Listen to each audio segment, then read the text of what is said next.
Local color, the art of human expression and culture. Tato Lever captures this energy in every stroke of her brush. Her ability to display the raw emotion of life through her artwork is unparalleled. She also fostered a connection with many famous artists and creators through her abstract designs.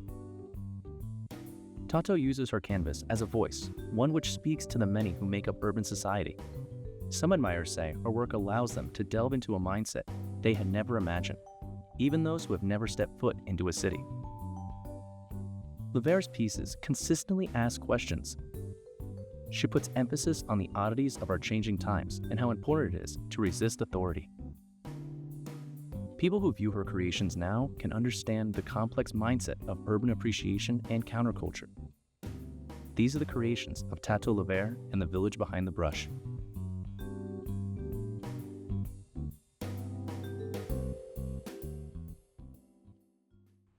Hi, welcome to Garden State of the Arts. Today I'm here with artist Tato Lever. Hi, Tato. Hi. How are you doing today? Great. How are you? Good. Thank you for being here. Of course. So tell us, how did your journey into the world of painting begin? The journey kind of started when I was about 2018 or so. It came from actually a dear friend of mine who was passing. He was on the West Coast, I'm on the East Coast, and I wanted to show him what New York looked like since he would not be able to travel and never see New York. So I made a painting full of like colors and all sorts of crazy pop art stuff coming out of it, and then I ended up making a small documentary for him, live one, and then after that, one painting led into 30 sitting in my Wall Street apartment, and I would never leave home because I was just painting and did not want to stop. That's very sweet. Did you have any early influences in your art world? You know, I did. I started when I was very young. Not that I cared about to go into drawing or painting, but I remember I had a art teacher when I was younger, and she was a fantastic artist. She just had this really like crude personality, and I did not want to be in that class. Yeah. And so I stuck with sports and stuff like that. But my mom was a beautiful chalk and fine pencil artist. We would have to sit as kids, for 4 straight hours, not moving our faces. And we had all these bizarre, nice, but kind of bizarre, faces as a kid. I'm just like, And she'd make us sit there and get every fine drawing until it was perfect for her. And then she would collect these of us. And so watching her artwork over the years, I felt I could never do something like that. I can't make a circle for heaven's sake. But so those were my early influences. And then I just started becoming more influenced as time went on by others around me. Did you ever think that you'd be doing what your mom did as well? Yeah and no. I think just for the fact that I can't draw like her. She doesn't draw anymore, unfortunately, which I wish she did.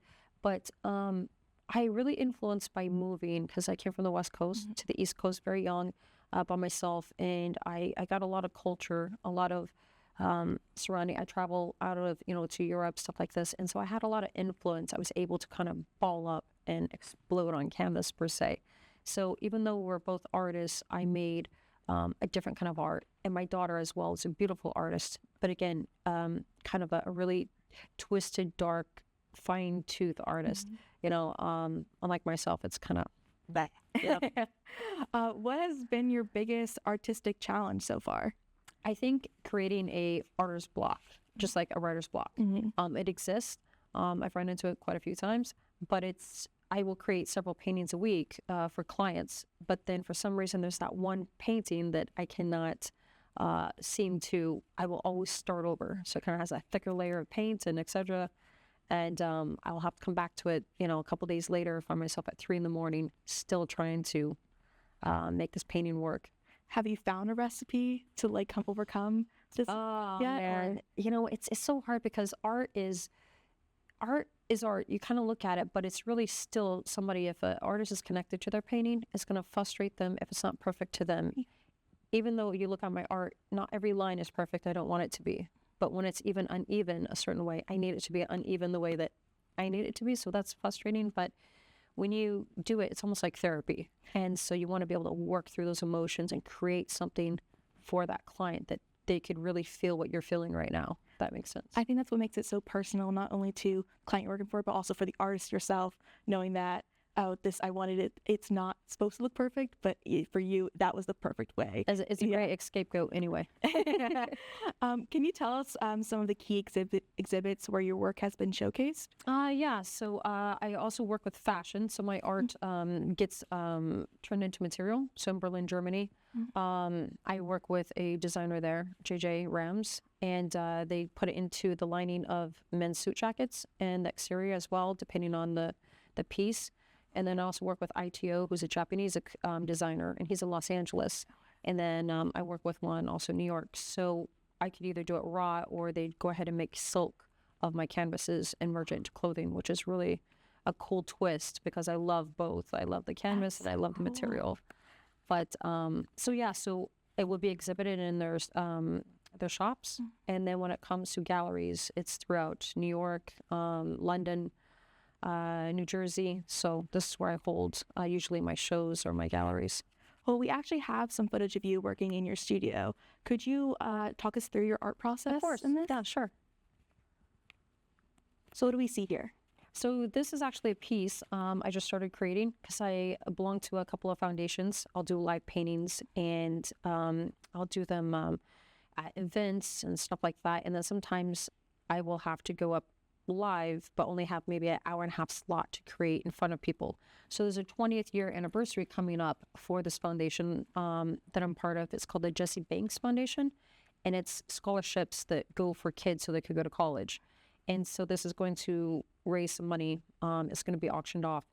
And so that's what this is. It's due soon, so I'm pre-starting it so I'm able to finish it during the gala, and that way it's done on time. In your paintings, do you use any symbolism or motifs like we see in this one? Yeah, definitely. So after I am done here, I will, and I usually paint with my hands. So I'm trying to use the brush here, which, it's, I know it seems so weird, but moving it with my hands is so much easier. But so there will be poetry all over this. This is a love story. I just came back from Ireland, and the guy on the left in this painting you will see is kind of the statuist, type guy. The woman is kind of this nudist figure of this woman, and it's a love story. It's called Disfigured Love. He's kind of disfigured, but she sees him just as the most handsome thing. And so this is going to be a very much love poetic type poetry all over this. And I always use the number 23 and 93 throughout my work. That's the two people I love the most in the world. And so I always incorporate them somewhere in the art pieces. Oh, that's beautiful. Well, thank you. Thank you. But this will be full of color and excitement when this is finished. Do you find yourself gravitating to a certain color through your work? Oh man, not necessarily. So this blue that I'm doing here, I just think is going to really bounce back, and when I incorporate that red, yeah, it's one of those things where by the time I wrap it up with poetry and everything else, everything will change 110% more. But the woman will be created. She'll have different symbols, and then you'll see all the different colors just really pop. And even though you see blue, that blue might not be there. Next week, I might change that. Wow, that's amazing. Just because random. No, it's amazing. Sorry, have you received any awards or been recognized for your art?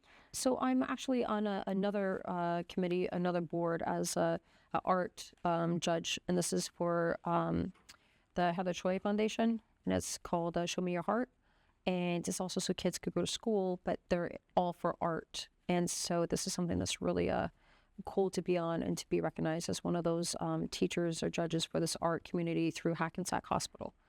And then we are going to go ahead and merge my next project, which I'm very happy and proud for. We will take kids that have disabilities and paint the walls inside of one of the hospitals. So when they go through these hallways, it's me and them creating this whole, beautiful colors, beautiful designs, and these kids can participate in this. So it's really nice. That's so nice. It must mean so much to those kids. Oh, 100%. Yeah. To me, them, the parents, I think it's a beautiful thing. Well, thank you so much for being here. Thank you for making the time to come into our studio. Of course. This has been Garden State of the Arts. We'll see you next time.